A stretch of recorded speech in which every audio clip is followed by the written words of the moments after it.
Essas 3 éguas da cabeceira aqui, que foram as 3 éguas que chamaram mais atenção desde o início da prova, cada um com detalhe. A gente sempre busca valorizar e aproximar os animais na qualidade do nosso julgamento, onde realmente a primeira égua aí, quando você monta hoje nesse grupo aí, a égua que encanta pela estabilidade, pela qualidade de equilíbrio corpóreo. Então a gente sabe que todos os animais têm detalhes, mas sempre o julgamento é o somatório das virtudes dos animais. E a segunda e a terceira égua também, todas as duas éguas muito machadeiras, mas todas as duas não têm o equilíbrio corpóreo da primeira e consecutivamente não tem a mesma montada da primeira égua aí. Então a primeira realmente ela foi a mais completa, e principalmente no final de prova, aonde ela baixou um pouquinho mais o movimento e terminou realmente com a qualidade de coordenação aí de muita qualidade. E ficaram a segunda e a terceira disputando as colocações aí, e dividimos o grupo pela quarta e quinta colocadas também próximas. Então aqui fica fácil da gente definir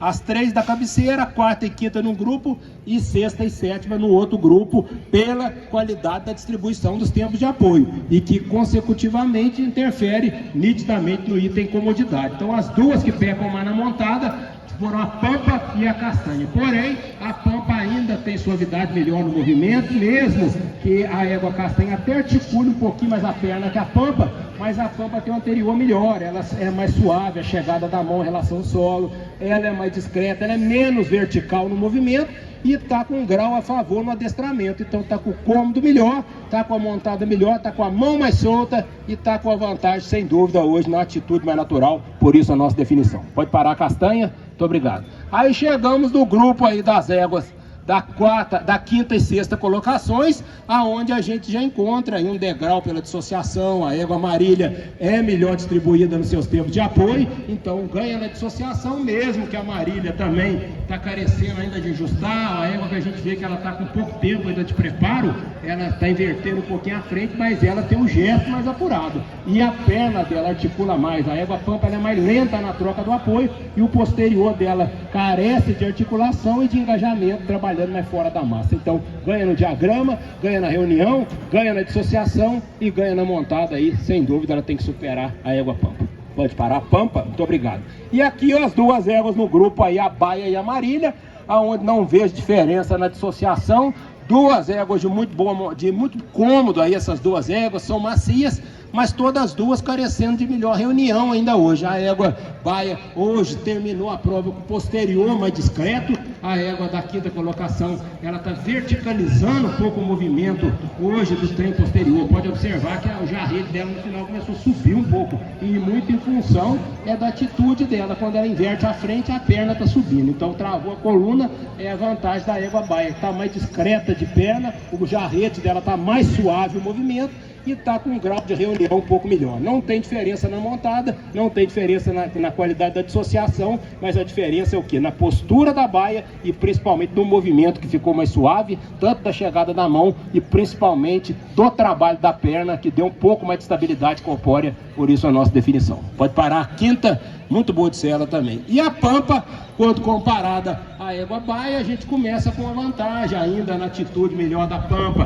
Pode observar que ela está sustentando um pouco melhor o conjunto de frente, quando comparada à égua baia. E se a gente ainda apurar o olho na dissociação, na toada, quando a gente coloca as duas éguas na toada, realmente a égua à frente ainda distribui um pouquinho mais. A égua baia fica mais tensa, fica mais lenta um pouco na troca do apoio, exatamente em função da direção do conjunto de frente. Ela é mais oblíqua, a mão está chegando mais semicircular em relação ao solo, está fazendo transições, mantendo a melhor qualidade da distribuição dos tempos de apoio, e quando você monta aí, sem sombra de dúvida, a pampa tem vantagem hoje na tocada, está mais leve, está mais fácil de conduzir, está mais sustentada e principalmente fazendo transições, alongando e reunindo com mais suavidade. Por isso a nossa definição. Pode parar a baia, parabéns.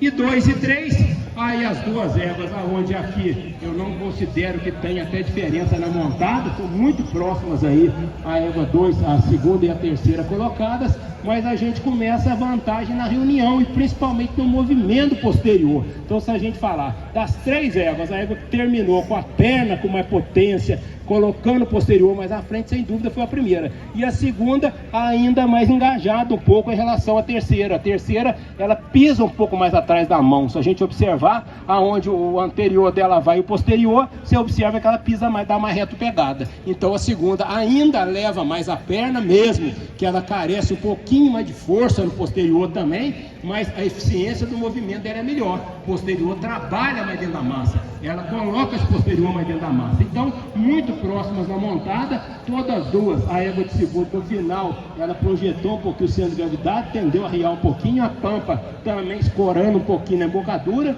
então não tem até uma diferença na montada dessas duas éguas aí. Se alguém montar na de terceiro gostar mais que a segunda, porque elas são muito próximas. Então, mas o gesto aí, sem dúvida, a gente tem que optar pela segunda, pela colocação do posterior mais dentro da massa, leva o posterior mais à frente, reúne com mais facilidade, mantendo aí a montada muito semelhante da égua preta pampa aí. Pode parar a terceira, parabéns, excepcional animal. E a primeira, quando comparada à segunda, aí a gente vai sempre somando as virtudes aí dessas duas éguas. Se a gente falar o ponto que a segunda ganha um pouquinho da primeira, apenas uma chegada da anterior ao solo. Agora, quando a gente vai para a perna, aí sem dúvida, observe a potência que a égua de primeiro terminou. Ela começou um pouquinho mais verticalizada no jarrito, mas no final ela estendeu. Então, terminou com a perna mais potente.